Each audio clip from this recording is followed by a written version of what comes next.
Nous voici dans la zone mixte du Parc des Princes à l'issue de cette victoire du PSG 4-0 contre l'En Avant Guingamp avec le défenseur latéral de Guingamp, Jordan Ikoko.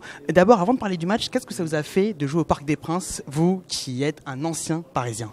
Ça m'a fait plaisir, surtout qu'il y avait beaucoup de ma famille dans les tribunes, donc c'est toujours agréable de revenir ici et de voir aussi quelques anciens potes. Et malheureusement, au niveau du score, ça s'est pas très bien passé. 4-0, je le disais, et surtout un effondrement en seconde période. Ouais, c'est dommage parce qu'après en mi-temps, je pense que on a eu des occasions et on a utilisé beaucoup d'énergie, donc ça paye cash en deuxième, c'est dommage. Mais bon, je pense qu'on s'est effondré mentalement surtout et physiquement aussi, donc c'est une bonne leçon et on va retenir ça et pour pouvoir pas remédier à ce genre de prestations, surtout la deuxième mi-temps. Que s'est-il passé dans vos têtes au moment où il y a eu ce premier, puis ce deuxième, puis ce troisième but parisien? Tout est allé très vite finalement, en l'espace de quelques minutes seulement. C'est vrai que, comme j'ai dit, on a baissé mentalement. Dans les têtes, c'était un peu flou, donc c'est dommage, on n'a pas su relever la tête plus vite et se dire c'est pas fini. On a complètement lâché, c'est dommage. Et pour la fin de saison, justement, que peut viser Guingamp? Vous êtes en milieu de tableau, pour le maintien ça a l'air fait, pour l'Europe ça va être compliqué.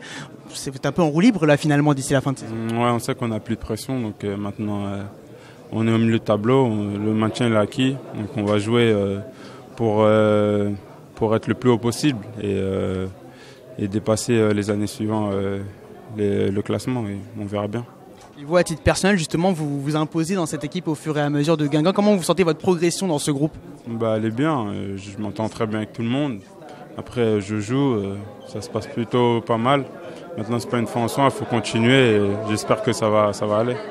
Et concernant la République démocratique du Congo, alors il y a eu ce match face à votre bête noire, si j'ose dire, le Kenya, cette défaite. Comment vous avez vécu, comment vous vivez plus généralement ces premières sélections avec la RDC?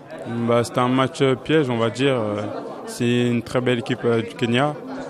On n'a pas su me poser notre football sur un terrain très difficile, mais bon, c'était un match amical.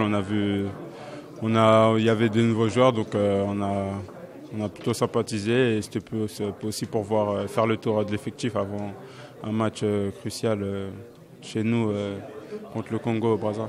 Ça se passe bien, votre intégration justement depuis la CAN que vous avez joué quelques minutes notamment pendant la CAN et maintenant c'est match amicaux. Comment se passe votre intégration au sein des Léopards? Ça se passe très bien, surtout qu'il y a beaucoup de gens que je connais, il y a des Français, il y a de tout, donc ça se passe très bien, il y a des binationaux et tout le monde s'entend très bien, donc ça fait toujours plaisir d'aller en sélection, de retrouver une ambiance africaine et c'est toujours agréable. On est encore un peu loin, mais ce match face à l'autre Congo, ça va être chaud quand même au mois de juin. Ouais, ça va être chaud, on verra bien. J'espère qu'on gagnera parce que tout le peuple nous attend.